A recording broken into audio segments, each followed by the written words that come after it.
just eat as a snack. It's different from what they are. We talk, we see names are not normal.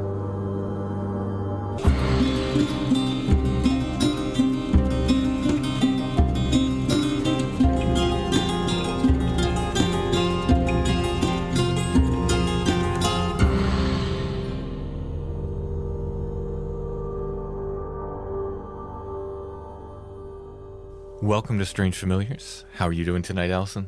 I'm doing well. Before we get started with our show tonight, I have a very important announcement to make. Everyone has been waiting. The pre-orders are up for the Strange Familiars High Strangeness Tour shirts. You can find that at strangefamiliars.com. If you go there, you'll see one of the posts has the t-shirt. You can click on that. There are PayPal buttons to pre-order for the long sleeve t-shirt, and we're doing hoodies as well. If you want a hoodie especially, you probably want to pre-order it. We're not going to order many of those at all beyond what is pre-ordered. We might order a couple in the popular sizes for Etsy, but hoodies are expensive to make, so we're not going to order many beyond what is pre-ordered. So if you want one in your size, I would definitely hit that pre-order button. And you can get special sizes. Yes. Those go up, I think, to 3XL. The T-shirts go up to 5XL, the long-sleeve T-shirts. Now, we are going to order T-shirts, but again, those will probably just be in small through 3X maybe. We'll order some 3Xs. But we're not going to do unlimited quantities. We're not going to keep printing them like we do the regular Strange Familiars T-shirt. We're going to order a quantity beyond what is pre-ordered. And that's probably going to be it, at least for a while. Maybe sometime down the road we'll reprint these, but for now, that's going to be it.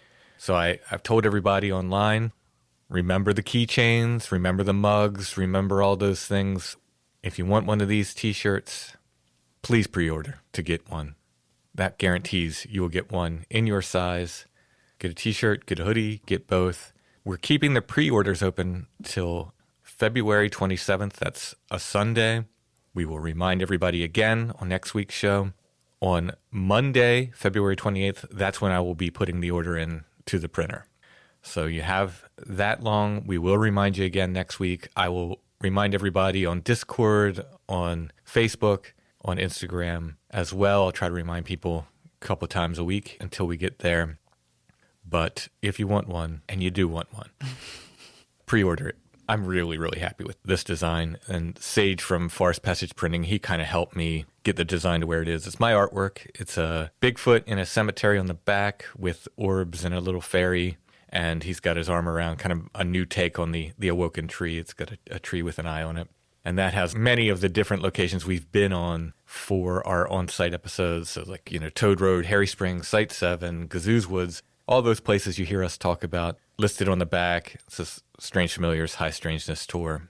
It has an Easter egg as well, which you can read about if you go to strangefamiliars.com and look on the pre-order page. The right sleeve has our new, what I call the doom metal kind of style logo for Strange Familiars.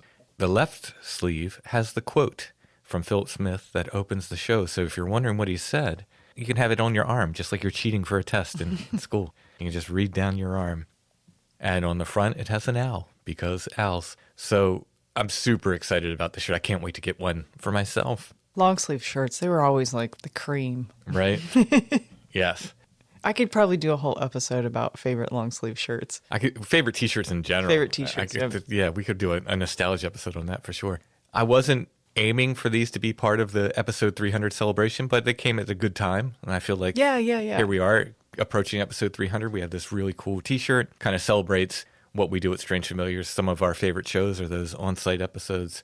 So again, it's at strangefamiliars.com, and you look for the t-shirt. You can click on that, and they'll have the pre-order options there. They're all PayPal buttons, drop-down menus with different sizes. Speaking of episode 300, that is the Witch Cloud, of course, which, because we're time-traveling magicians, even though we're not at episode 300 yet, it's already available. You can get it at Bandcamp, or you can get it at our Etsy shop. The Witch Cloud is about 2 bridges in Gettysburg, Pennsylvania. So we thought it would be fun if, leading up to episode 300, we did a bunch of episodes that are Gettysburg-centric. I don't think every episode is going to be fully about Gettysburg, but I think every episode is going to have a Gettysburg component. Magical is maybe the wrong descriptive term for Gettysburg, but I feel like it's wondrous.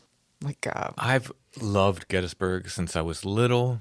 it was always like, for people who live somewhere close to it, it was always like a special treat. Like it was far enough away where it felt like you were going somewhere, but it was actually pretty close to.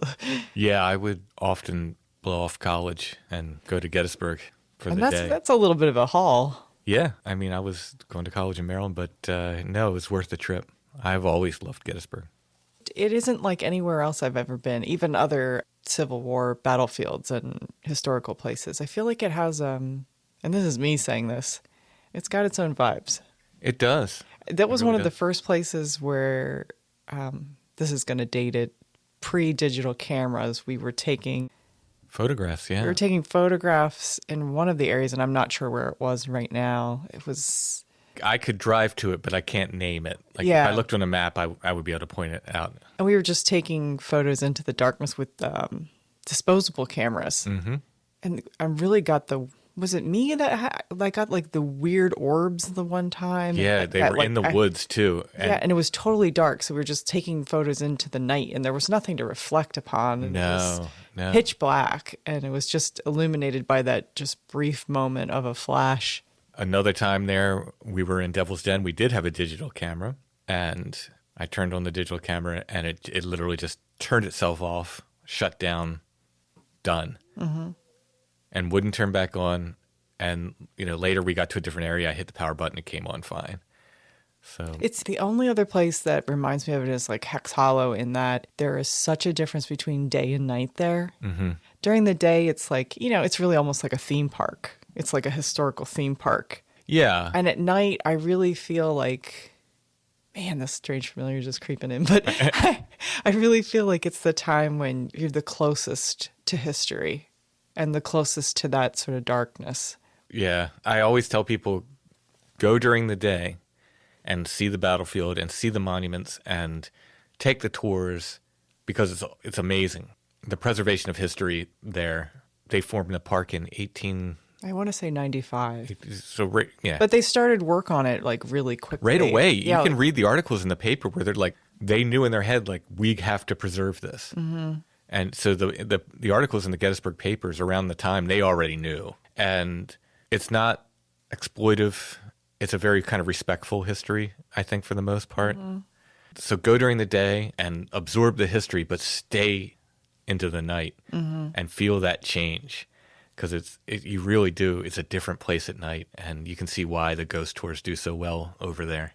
It definitely has a mood. It does. It does. Yeah, I think I would love to do an episode one time about like our favorite Gettysburg ghost stories, because there's so many sort of classic ones. They're some of the first sort of regional ghost stories I think I probably ever heard. Yeah. I'm looking for a place in Gettysburg that's a home for my books. Not just people's individual homes, like a place to sell them. Yeah, yes. And I'm hoping to find that. I really would like that.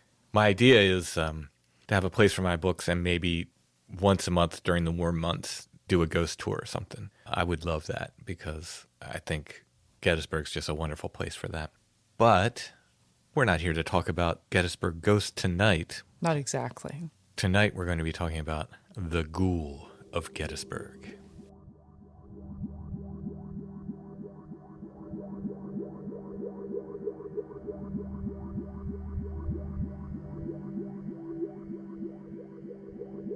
We'll see what Tim names this show, but I have been lobbying hard for Ghoul's Night Out. He's not going to. He's not going to. If I was 19, I'd be like, I would sign off on that. But I mean, there's a part of me that's going to be 14 forever, and that part of me right now is leaning in hard to Ghoul's Night Out. Are you equating yourself at age 14 with me at 19? Absolutely. Yeah, I think you're probably about right. Honestly, maturity levels there. Mm-hmm. This interesting figure comes up sometimes when people are talking about stranger elements of the battle. Ghoul of Gettysburg. There's a photo of him, and you said, of course you can't diagnose him. He's long gone. But by looking at him, he looks like some people that you've come across from circus sideshows that have a certain condition. Mm-hmm. And that is? Acromegaly? which hopefully I'm saying correctly. What condition is that? So we'll put a picture of the Ghoul of Gettysburg up with the show so people will know. Maybe I'll use it for the show icon. Yeah, and quite obviously, I'm not a doctor. I'm only basing this on the fact that he does tend to look like other people within the circus who have this condition. Right. It's responsible for forms of giantism, like Andre the Giant had it, but it's not exclusively that. So you're not exclusively have giantism, but it does cause distortions in facial features and hands. And so there's some fairly famous people who you can see before they had the condition and afterwards to know that it's not a congenital. It's something that typically happens later in life. There's a famous female performer who her last name was Bevan, who's after she had children. And then I believe it's like a benign pituitary tumor that's causing the problem. But it's a dysfunction of the pituitary. Some doctor listening right now is saying, she's butchering it. She's butchering you've got it all wrong. You've got it all wrong. We're doing our best. We're doing our best with our limited medical knowledge. There is something obviously different about this man. Let's just By say appearance, just by looking at appearance him. alone. Yeah. Something that to untrained eyes, and actually that condition was not even recognized as such till probably decades later. Oh, okay. Who was this ghoul? And we'll get to why he was called the Ghoul of Gettysburg in a bit. He appeared on a stereoview card that has a copyright date of 1886. Was that a Tipton card? Yeah, Tipton and Mumper are and Tyson are the most common Civil War era Gettysburg-centric photographers. But you say, looking at the stereoview and looking at the background, it looks like it came from an older picture. I think it came from a carte de visite from the time of the Civil War era. So he's definitely posed in a studio. You can even see in one of the more clearer versions of it, you can see the posing stand. Oh, really? Mm-hmm. That's something that you wouldn't see by the time the 1880s rolled around. So there's probably a CDV also, I'm guessing, of this person. And they probably sold it as a curiosity the way they sold pictures of hermits and so forth at the time. Or like album filler. There were a lot of presidential and political album filler as well as celebrities. And even the same photographers who did those celebrities and political figures also did the very earliest sideshow and circus imagery. So the caption on this stereoview card in 1886 says, "A battlefield vulture, Godfor by name, one of those inhuman creatures who follow in the wake of armies, robbing the field of blankets, clothing, and turning the pockets of the dead." So if we're to take the caption at its word, there were people who did this. Oh, yeah. They came in pretty much even before everyone was dead. Yeah. People who went from battlefield to battlefield. Yeah, and just got whatever they could from the corpses. But what do we know about Godfor? He has this unusual appearance. He also looks very impoverished in the photo. Yeah, he's definitely not dressed up. So in this era, it was a very special thing to have your photograph taken. So people usually wore their best. Yeah, even when it got to be more of a economical decision to get your photo taken, people still weren't like just rolling in the same way you would in candid pictures today. Right, but he definitely looks like he's in impoverished sort of clothing. Or workman's clothing or Yeah, something. there should appear to be stains on his thighs, which some people say that it might be because of work he did, either bundling things or pulling things close to him. I don't know what exactly he did, or maybe just wear generally. Godfor is an unusual name. You thought that maybe it might have been Godfrey? Mm-hmm. Or also short for like godforsaken. I didn't even think about that. But if that was their actual name, you should be able to find records of him around Gettysburg from the time. I didn't find anything. Yeah. He should come up somewhere else. Yeah, why just the last name? Why? If that's his last name. Yeah, if that's like... Maybe he's like Cher. He just has the one name. He's like Cher, Madonna, Godfor. Yeah. I doubt he would be taken for anyone else in town.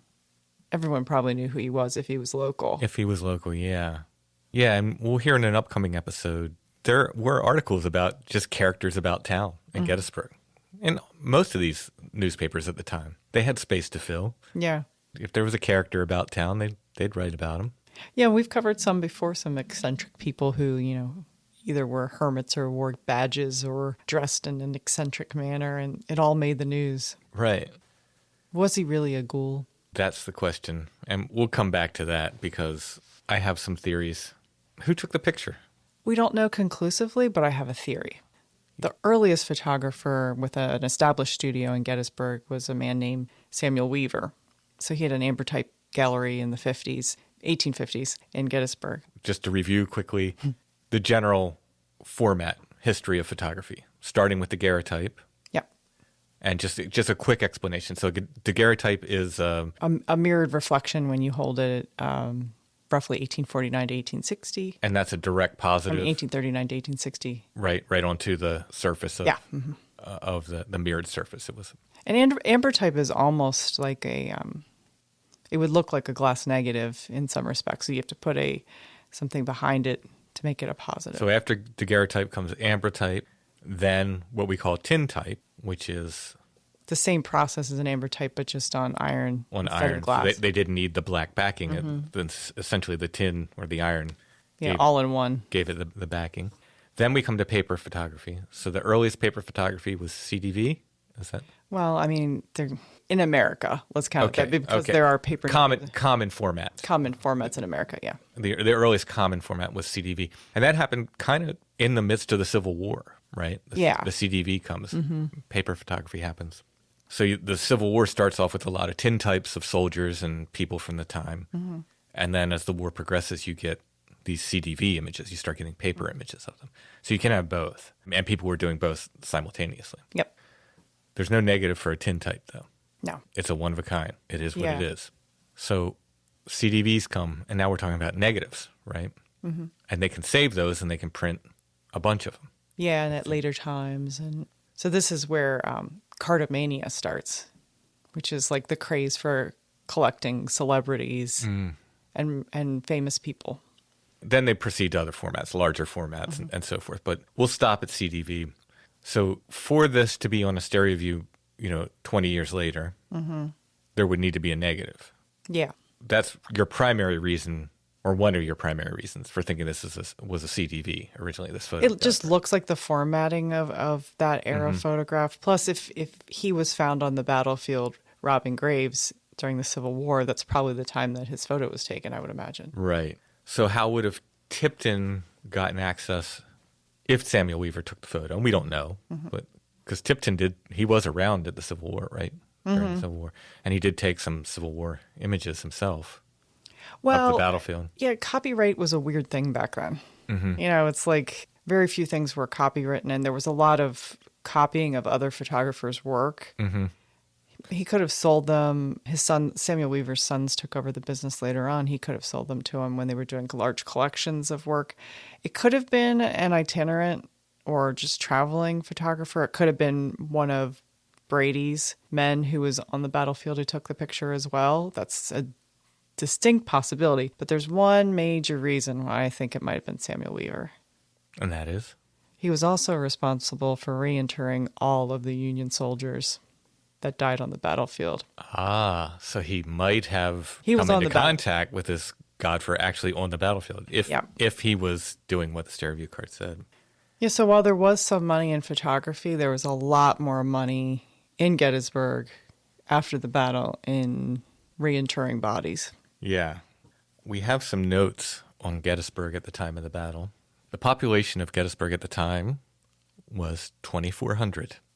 Now, they're saying in some of the historical articles that, that was a big town at that time. But if you think of towns now at 2,400, I mean, just by our standards now, that's a little town. That's a very little town, yeah.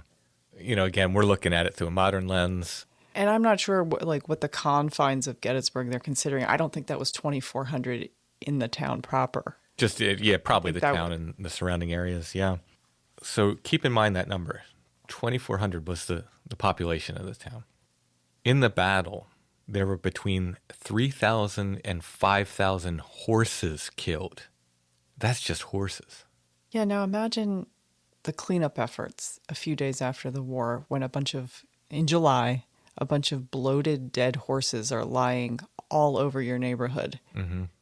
When I played banjo on the Steam into History train that runs through York County.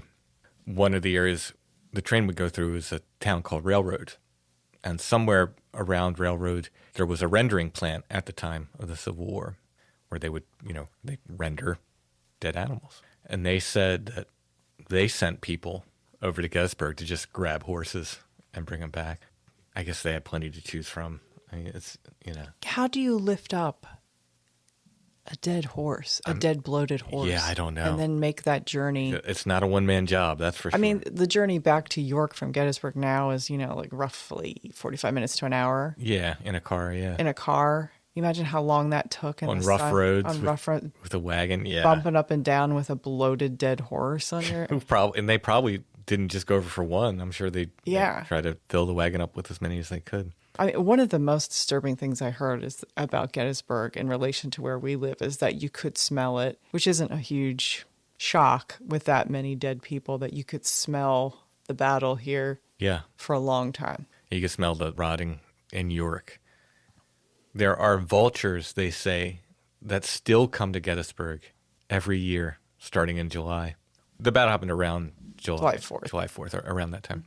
And they say still, because of this sort of genetic memory, these vultures just descend upon Gettysburg every year at that time because it was such a feast, as you can imagine. That was just horses, 3,000 to 5,000 horses. The North has pretty good records as far as men lost. 3,155 men killed from the North. Remember, the population of Gettysburg is 2,400. So we already have more dead people than alive people. Just from the North. Mm-hmm. 14,529 wounded, 5,365 captured or missing. The South estimated losses, and I think this is wounded, killed, and missing combined for them. The records just aren't as good for the South. Between 23 and 25,000. Yeah, I always kind of keep the number of about 50,000 people sort of directly affected by this very short period of time. The population was 2,400. What does a little town in the 1860s do with that many dead people? Just everywhere around.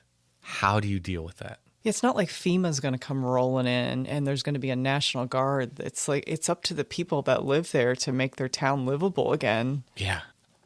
Speaking of, we do have records. We have the archives for several Gettysburg newspapers, not just one, several Gettysburg newspapers from the time. I couldn't find any mention of this. You start to see mentions of when there's preparations for the National Cemetery. Yeah, but as far as dealing with the dead or the stench that must have been overwhelming. We drive by a garbage dump when it's hot in the summer and it's unbearable. There's no mention of dealing with this in the paper, and I can only think that they were just like, you know what? We all know it's here. Yeah, like why dwell on it? Yeah, why write about it too? That's an incredible, like that. Those numbers, again, when you think about the population of the town, those numbers are stunning. Mm-hmm. And they have to deal with that. So the governor hired Samuel Weaver to bury the bodies. He was kind of in charge of it. And he took his job very seriously. Yeah, so this is a quote from the time, right? This is from some article from the time. There was not a grave permitted to be opened or a body searched unless I was present. I was inflexible in enforcing this rule, and here can say with the greatest satisfaction to myself and to the friends of the soldiers that I saw every body taken out of its temporary resting place and all the pockets carefully searched, and when the grave was not marked, I examined all the clothing and everything about the body and all the hair and the particles of bone carefully placed in the coffin, and if there was a headboard, I required it to be at once nailed to the coffin, and at the same time I wrote the name, company, and regiment of the soldier on the coffin, and numbered the coffin, and entered in my book the same endorsement. So there's actually a photograph of him standing next to an open grave. He's holding the little book. Wow. He really thought of it as... He took it very seriously. Mm-hmm. Now, you said something about how he was a little more dedicated to the bodies of the North than the South. Oh, I mean, yeah, the war was still going on. So if there was any time that they found someone or dug someone up and they were Confederate, the dirt went right back on top of them. They didn't have time for that. Mm. And it wasn't actually till his son took over that job because some of the women's organization from the Confederacy paid to have their sons shipped back home. But that didn't happen until years and years later. Wow. And so when that happened, they were, I mean, you really aren't really dealing with many remains at that point that could be easily identified. Yeah. He was absolutely fundamentally determined to make sure every Union soldier found a home, either back with its family or in the newly designated cemetery. Weaver didn't do this alone.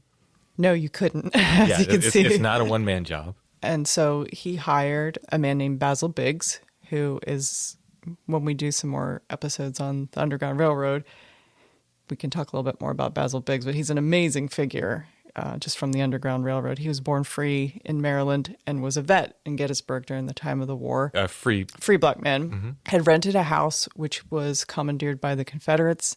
His dining room became an amputation room, and his house became a field hospital. in Gettysburg. In He Gettysburg. rented this house, yeah. A lot of the black population left for very obvious reasons at this time, because with a bunch of Confederates coming through, As you would. as Sure. you would, Yeah, yeah. I would probably leave regardless of my race, but especially if I were black at the time. So he hired a group of men, predominantly black men who had stayed in Gettysburg, and they were the ones that did the bulk of the work. They were paid, I see your note here, they were paid $1.25 a body. Yeah, well, Basil Biggs was paid, $1.25. He actually, I mean, the odd positive note to this is that he was able to buy his own farm outright then from the money he was renting previously, and he was able to buy his own farm outright, which then served as continuing work within the Underground Railroad. Wow. It's not surprising to me that this really horrible work fell upon the most needy of people to do. Yeah. Yeah. I mean, that's kind of the sad history of the United States. But Samuel Weaver was absolutely dedicated to making sure that these soldiers found a proper burial. You know, like you said, this is probably where Samuel Weaver ran into this Godfor, if the story is true. If the story is true. If the story is true. And the CDV possibly taken by Weaver or his sons. We already mentioned which photographers that we know were there. There were a lot. And like you said, there were probably itinerant photographers as well. But the question is, you know, this is also the time of Barnum and weaving a good story and yellow journalism and so forth. Was Godfor really a ghoul or a vulture, or did he just look weird? Yeah. Yeah, I wonder. And was it easier to say, if you let me take your picture, you won't be prosecuted for this, or if you let me take your picture, I'll give you some money, or... Yeah, we can sell them. Did he know how to read? Did he even know the story that was being told about him? Yeah, that's entirely plausible. I mean, I think at this period of time, you know, it's a time when people assume that there are people that look a little different might be the ones responsible for ghoulish acts, when there were, you know, marauding bands of people that just followed in the wake of the battles and just were completely opportunistic. There were also what was known as resurrectionists at the time. Or anatomists. Or resurrection men, I saw them. Yeah, resurrection men. Saw them. Medical men. Yeah. And these were people that were securing human bodies for medical schools. Mm-hmm. But there were actual ghouls. The definition of a ghoul is usually someone who's eating the dead. Or having some other untoward relationship with a body. So let's leave Gettysburg and go to France. Is that happening tonight? I don't even have my passport right.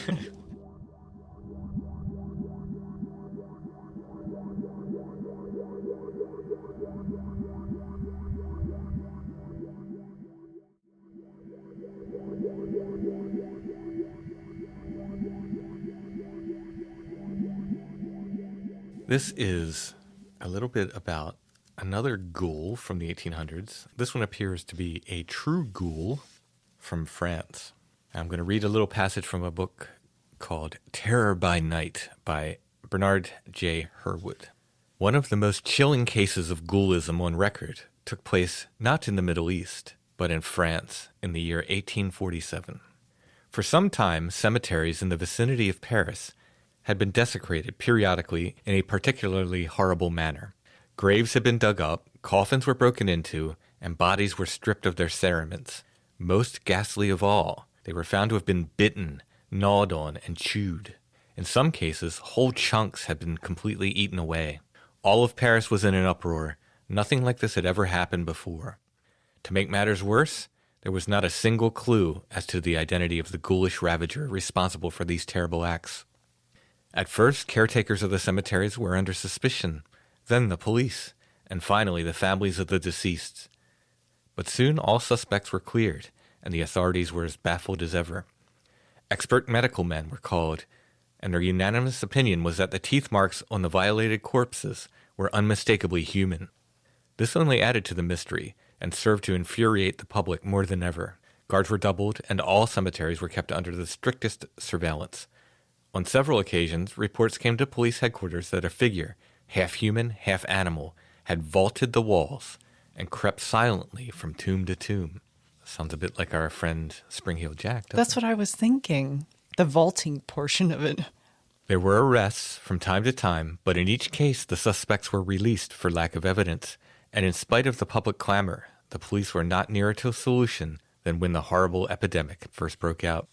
For a short time, the nocturnal terror ceased. Then one day, following the funeral of a young girl, the fiend struck again. One morning after the funeral, the grave was found to have been dug up, the coffin broken open, and the body of the child half-eaten. Once again, with renewed vigor, the public cried out for vengeance.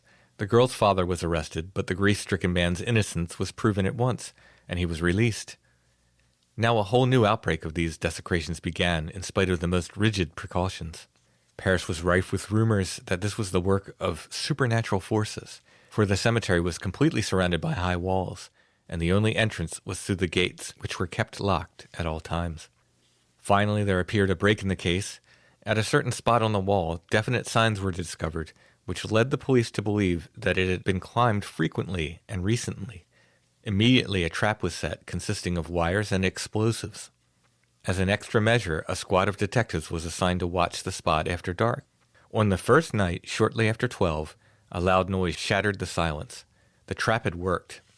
Immediately, the detectives rushed into the open, but they were too late. In the darkness, they saw what appeared to be the figure of a man scrambling up the wall with the nimbleness of an acrobat.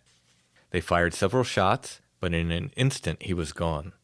They had not been entirely unsuccessful, however, for upon closer investigation, they discovered a trail of blood and pieces of a torn army uniform. Now they had something tangible. Not only was the object of their search human, he was a soldier, and he was obviously wounded. It was a slim clue at best, but it was more than anything they had encountered before. After a few days, it was discovered that a soldier, a Sergeant Bertrand, had been wounded and hospitalized on the very night of the shooting at the cemetery. The matter was investigated at once, and as quickly as that, the mystery was solved. Not only did Bertrand confess, he went into the minutest of details. He claimed that he was driven by a force beyond his control, and that on occasion, he cited a specific instance, he had dug up and gnawed upon as many as 15 bodies.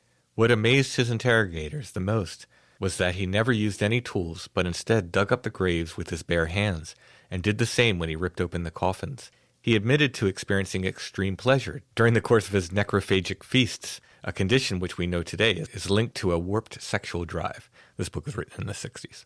Invariably, said Bertrand, when his nocturnal repasts were finished, he went home and fell into a deep sleep, during which he experienced horrible nightmares. In describing his feelings, he said, "Horrible desires seized me. My head throbbed. My heart palpitated." At the conclusion of the investigation, Bertrand was found by the medical examiners to be sane, which sounds utterly fantastic today, and he was sentenced to a mere 1 year's imprisonment. After his release, he was never heard from again, so it can be assumed that either he was cured of his hideous compulsion or infinitely more successful in covering up his tracks. As we can see from the facts, there was nothing even bordering on the supernatural in Bertrand's case, yet he was as much a ghoul as the most fanciful demon ever to grace the pages of the Arabian Nights. He was called a vampire, right? Yes, in other articles you found they called him a vampire. And we'll speak in coded language in case you have people who might not want to hear the more hideous details. Yeah. There was another article. The only article I could find, it's reprinted in a bunch of papers, but the only article I could find in English about him from the 1800s was in 1874. So this is from the Chicago Tribune, June 21st, 1874, and I give it to Alison because it's small print. I'm going to take my glasses off to read it. Some years ago, there was a terrible uproar in the cemeteries of Paris. Armed guards patrolled them every night, endeavoring in vain to discover a mysterious being almost unseen, but whose passage left marks as fearful as they were extraordinary. The sanctity of the grave had been violated, and the bodies of the dead, strangely torn and disfigured, had been dragged some distance and left lying in the walks. Facts still more hideous, and which will not bear recital, filled with horror the keepers of the cemetery on the mornings of the 15th of November and the 12th of December. The most incredible rumors were circulated in Paris.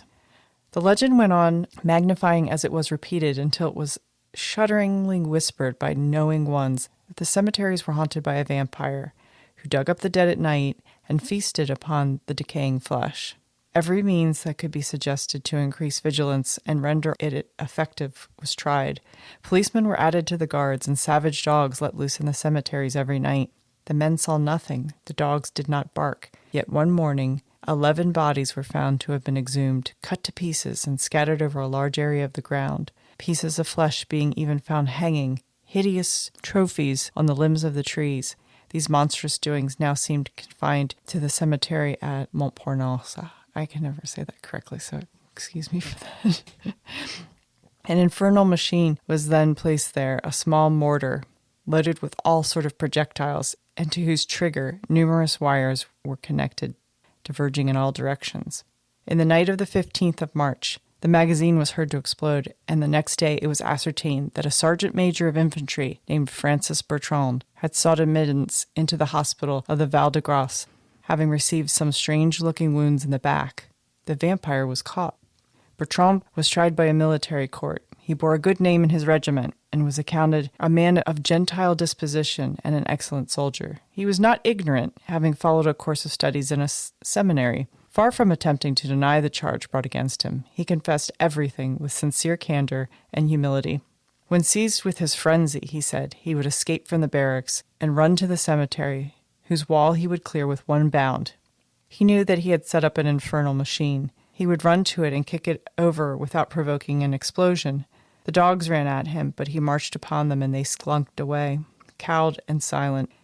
Had he reached that inexplicable superhuman power, not uncommon in certain nervous mental affections, his strength passed all that can be imagined.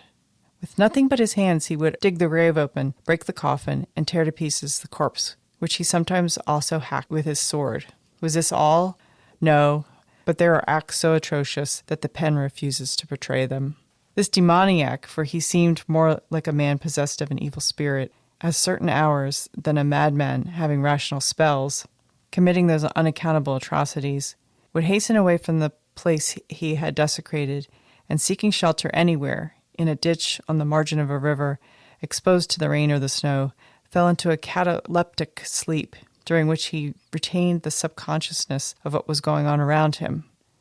After these fits, he felt worn and bruised for several days, and he was a monomaniac, obeying an irresistible impulse and suffering, very likely, from larval epilepsy. The court sentenced him to 1 year's imprisonment, the maximum of the penalty provided by the Penal Code. Bertrand, the ghoul, is still alive. He is now perfectly cured of this hideous disease, and is cited as a model of gentleness, propriety, and behavior.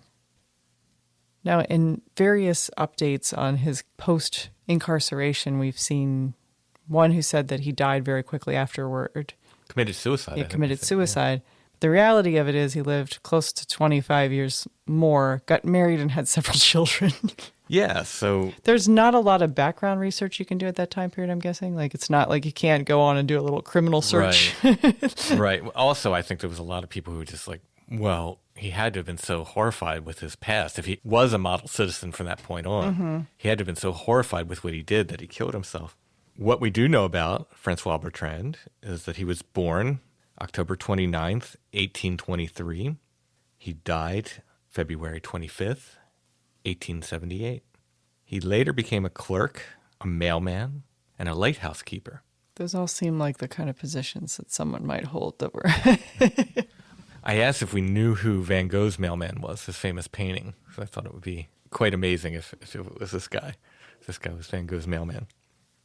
I have socks of Van Gogh's mailman. I know it's one of your favorites. Yeah, that's my favorite Van Gogh. It is a great painting. I love that painting. Bertrand was married in 1856 and, as you said, had children. Now we're alluding to some things he did besides the... Yes, there was more that was a little too much, I think, for the Victorian sensibilities to report on at the time. Also, being of the time period, his sentence seems very light for his crimes. Yes. But things we would think of as assaults in the common era of people who are alive were not applicable to dead people. At that time. Yeah, those were just different. And yeah, I mean, we're dancing around necrophilia here is what we're dancing around. And we're not going to get into any detail whatsoever, but that was also going on. We'll just say that. There's another article we wanted to read from the London Lancet, 1849. This is an article entitled Extraordinary Madness. Physiological pathologists have of late been as much on the alert in France concerning the case of a sergeant of the line as they have been in this country concerning Miss Nottage. And I didn't look up what that case is, but I'm sure it's fascinating. The two cases bear, however, no analogy to each other. Religious monomania is not rare, but the derangement of the mind, lending to the frightful and disgusting acts of Sergeant Bertrand, is, as far as we can remember, perfectly unique in the annals of mental alienation. His mania consisted in exhuming the dead and taking pleasure in mutilating the corpses, but shocking to relate, there was an erotic tendency mixed up with these horrible deeds, and he took especial delight in raising the corpses of females and satisfying his unnatural appetites upon their putrefying remains. That is a way with words right there. I mean, how can you... It's like sort of like wonderfully Baroque language to describe the most hideous thing possible. It's a horrible thing. A beautiful sentence written about an absolutely horrible thing. Yeah. It's kind of why I love Nabokov. From the trial, which lately took place in Paris before a court-martial, and from the confession written by himself, we learn that this unfortunate individual is 25 years of age. He first studied for the church, but suddenly enlisted and by his good conduct obtained the rank of sergeant. When young, he was rather of a sullen and melancholy disposition, but nothing positively pointing to the derangement was then observed. His hideous propensities appeared only in February of 1847, when they were excited by the sight of a grave left unfilled after interment, the diggers having been compelled to desist by a heavy shower of rain. He then struck the corpse, which he had exhumed with the tools left by the grave, with the utmost fury, and being interrupted, fled to a neighboring wood, where, according to him, he remained for 3 hours in a state of perfect insensibility, after having been most violently excited. From this time of the 15th of March, 1849, this wretched man desecrated burying places 8 or 10 times, both by day and night, regardless of the severity of the weather, the dangers he was encountering on the part of the keepers, and the difficulties he had to surmount. By the aid of his small sword, he used to raise 8 or 10 corpses in a single night, and he adds that he opened many graves and refilled them again with no assistance but his hands. He had not the courage of telling the whole truth in his written declaration, but he confessed to his medical attendant the most repulsive part of this awful tale, his preference for the remains of females, and his hideous propensity of satisfying desires upon them. He was wounded when getting over the wall of the cemetery in Paris, brought to the hospital, and thus was unveiled this unheard-of train of disgusting acts. The court-martial have not taken that view of the case which at first sight would have looked the most rational, and waiving altogether the possibility of monomania having impelled the man to these hideous deeds, they looked upon the offense as a misdemeanor and condemned him to 1 year's imprisonment. Different opinions have been given in the medical journals as to which of the two kinds of mania exhibited was the first in existence, the destructive or the erotic. Monsieur Marchal, the sergeant's medical attendant, thinks the destructive prevailed, but a well-known mental pathologist maintains that the second was, on the contrary, the strongest, and only mania. The various circumstances mentioned by each of these gentlemen to strengthen their respective positions merely rest on the prisoner's own declaration, so that it would appear that no very strong case can be made on either side. Indeed, the whole series of these shocking occurrences might well be called into question, as it seems that no direct and conclusive evidence has been brought forth besides the man's own account. But assuming the latter as true, the existence of monomania can hardly be doubted when we consider that a natural instinct was entirely set aside, that there was not the slightest prospect of gain, that the wish of visiting churchyards returned almost periodically, and that the dangers incurred were entirely disregarded, that none of the vices which generally accompany depravity were present. There was, besides a melancholy disposition, a total insensibility to the agency of physical agents, such as cold and rain, during the paroxysm, and an extraordinary amount of muscular and nervous energy in the accomplishment of the acts. All these considerations would tend to prove that this man was irresistibly impelled to such unheard of abominations. This disgusting case recalls at once that form of mental aberration which reigned so extensively about a century and a half ago in the north of Europe and known under the name of vampirism. It will be recollected that vampires were suffering under a sort of nocturnal delirium, which was often extended to the waking hours, during which they believed that certain dead persons were rising from their graves to come and draw their blood. Hence arose a desire for revenge, and burial places were disgracefully desecrated. Bertrand's case seems the very reverse of this, for here we see, not the dead rising to torment the living, but a man disturbing the peace of cemeteries in the most horrible manner imaginable. The state that Bertrand admits that he had after he committed these horrible acts is very much akin to some of these serial killers. You hear them talk about their crimes. And by, modern mental health standards, it seems that these people are not often cured, right? Mm-hmm. But he did seem to go on to live this, by all accounts, normal life with a wife and kids. Can you just have one period of time where you just go into cemeteries and dig them up and eat people? And yeah, then I don't know. You just kind of fall back into... Or did he, like they said, did he just get better at covering his tracks? And they said in the other... Quite literally. Yeah. I mean, they keep alluding to his melancholy disposition, but I feel like a lot of people have a melancholy disposition that doesn't exactly lead to this. Also, who's the wife? You gotta be real forgiving. Right? Yeah. I feel like within our relationship, there are too many absolute, this is we've drawn a line in the sand. Mm-hmm.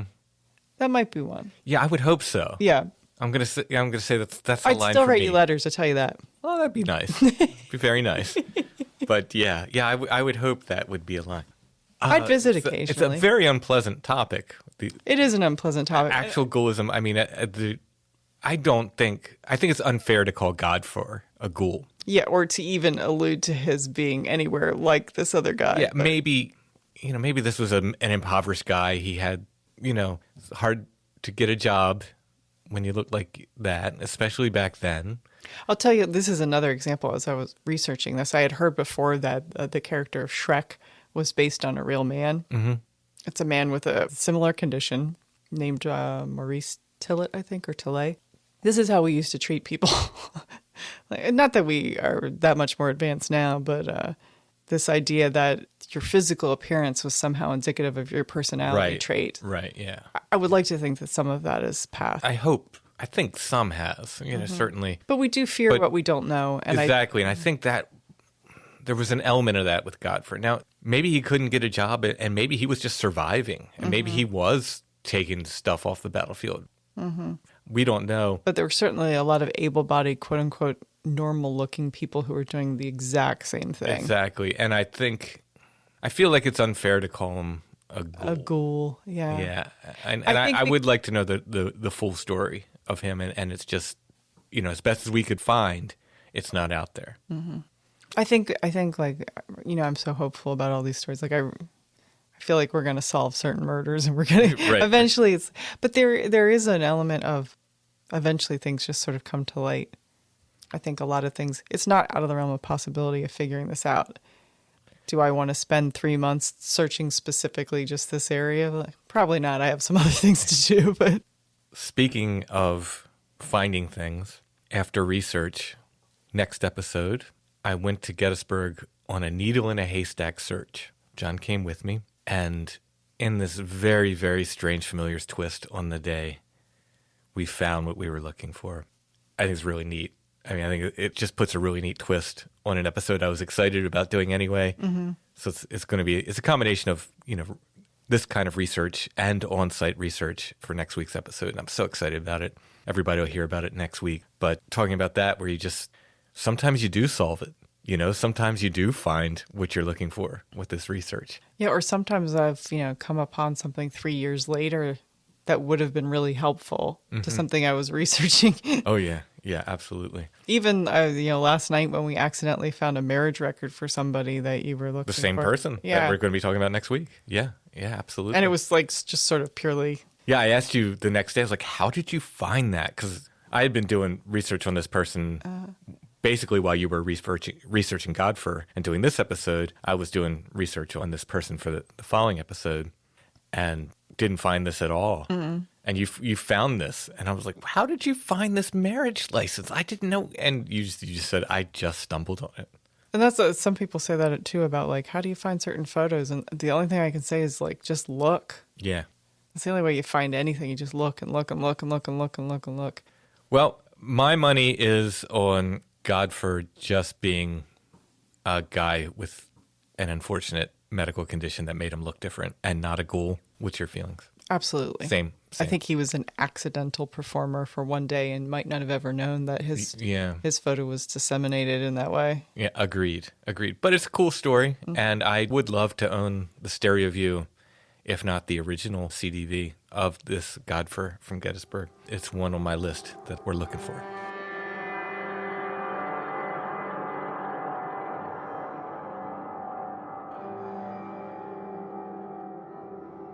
Every now and then, I like to note what a great sponsor sithappens.us is for Strange Familiars. They were certainly our first regular sponsor. I don't know if they were our first sponsor ever, but they were definitely our first regular sponsor. You know, behind the scenes, they've done more than sponsor Strange Familiars. They've helped us at times, and they're just a really great company, and we love Tina and Sit Happens. Tina's a wonderful person, and we thank her for supporting Strange Familiars. So if you have a puppy, sithappens.us. You look for that 90 Days to the Perfect Puppy link. It's at the top of the page there. You can get help training your puppy, whatever issues they're having, whether it's potty training, fear and nervousness, barking, chewing on furniture or shoes or other things they shouldn't be chewing on, crate training, hyperactivity issues, mouthing and biting, leash training, and more. 90 Days to the Perfect Puppy can help you. It's not about forcing your puppy into some mold. You and your puppy meet in the middle. You kind of become perfect for each other. It's a relationship-based approach to training. They have online sources, video lessons, a secret Facebook group. One-on-one options are available. Again, you can find them at sithappens.us. Let 90 Days to the Perfect Puppy help you understand how your dog thinks and apply proactive training methods so you and your puppy can become perfect for each other. Sithappens.us. Look for the 90 Days to the Perfect Puppy link at the top of the page.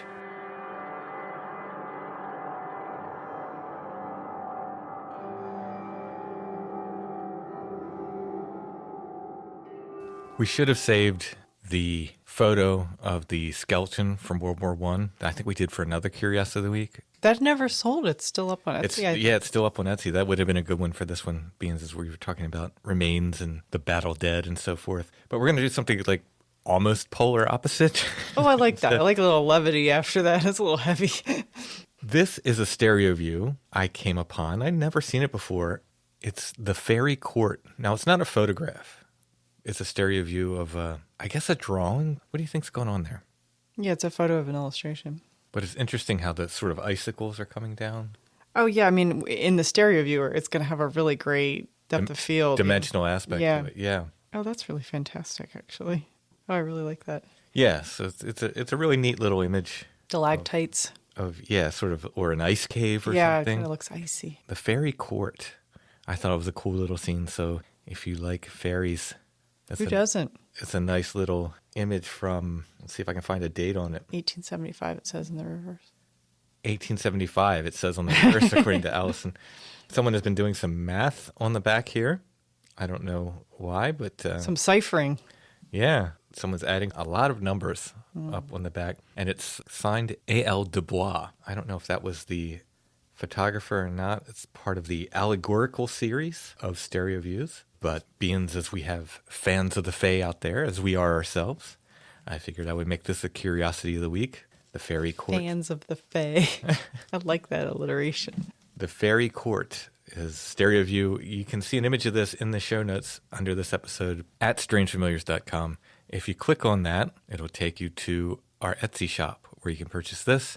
And there's a few other Curiosities of the Week left. There are a lot of historical photographs there now, antique photography, including some from the time of the Civil War. While you're on Etsy, you can get the regular short sleeve Strange Familiars t-shirts, the ones we always have with the Awoken Tree logo. You can get all of my books, including The Witch Cloud. You can get artwork, prints of my artwork, and more. Our shop name is Lost Grave, but if you type in Strange Familiars, you should see our stuff come up. While you're on Etsy, make sure to check out Chad's shop, Ruck Rabbit Outdoors, and check out our friends at Karmic Garden as well. Speaking of the Witch Cloud, we are heading towards episode 300 now. What episode is this? 296, I believe. Oh, so we're getting really close. We're getting very close. Haven't talked about it in a while, other than just to mention that it's out there. It's a multimedia project. It's a hardcover book. It's a podcast. It's an audio book. It's illustrations. And I did some music with my friend Tara on our project called Black Happy Day, the first song we did in, 15 years or something. So it's kind of a multimedia project. As I say, for our patrons get every episode of Strange Familiars, and I will release the audio to patrons in about a year. But the idea of this episode was to generate some income for the podcast and also to make a multimedia project. We really want to encourage people to get the book and download and everything together. You can get it on Etsy. You can get it on the Stone Breath Bandcamp page, stonebreath.bandcamp.com. It's a hardcover book. It comes with a download, a patch, a woven patch of an owl, and a sticker. The book is signed, and the download is, again, I keep forgetting to add it all up, but I think, if I did my math right, I think it's over 3 hours of audio.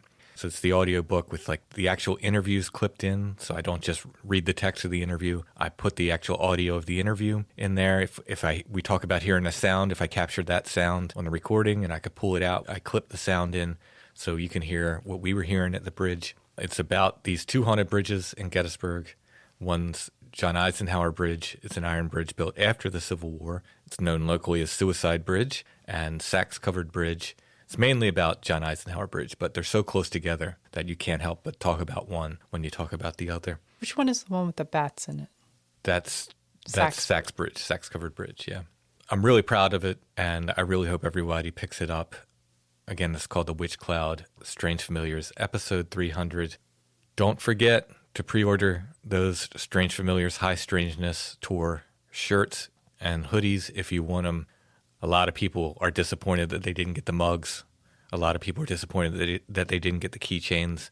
You don't want to be waiting there when there's only extra smalls left. I can tell you Exactly, yeah. Get the size you want.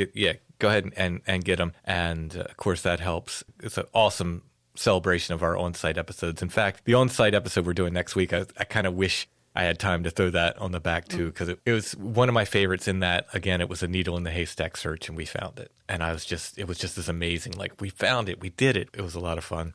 In any case, those shirt pre-orders, again, are at strangefamiliars.com. Look for the High Strangeness Tour shirt and click on that. Thanks for listening, everybody. If you like what we do and you want to become a patron and help us out, it's patreon.com/strangefamiliars.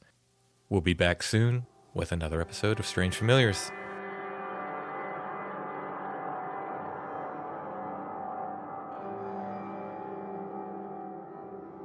Strange Familiars is a production of Dark Holler Arts, music, books, art, podcasts, and more.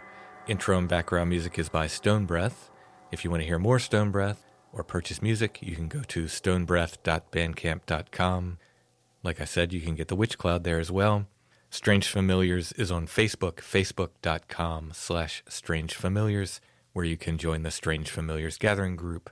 We are on Instagram at Strange Familiars, one word, and you can find us on the web at strangefamiliars.com.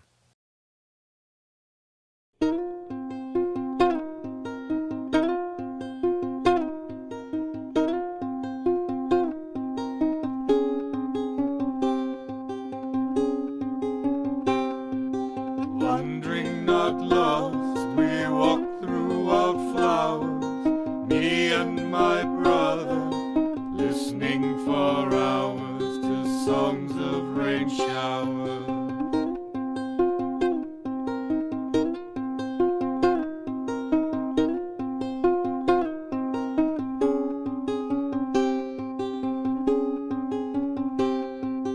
Treading so lightly, we step through the briar, me and my mother, all crowned in horn, a rose among thorns.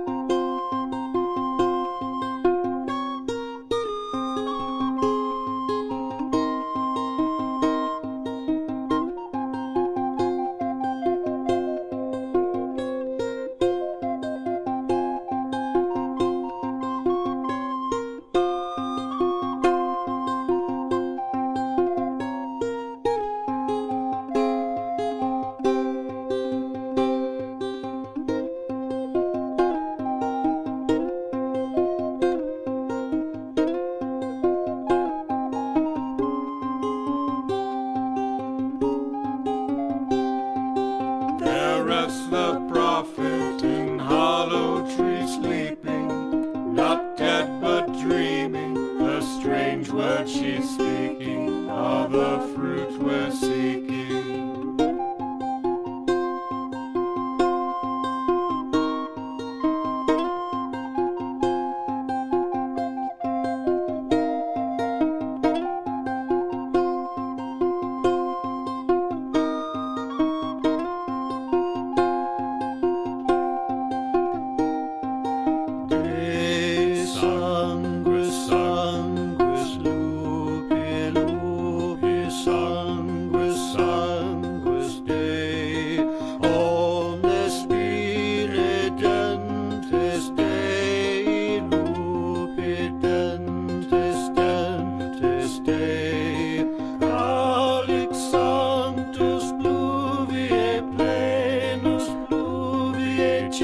Celitus lacrimae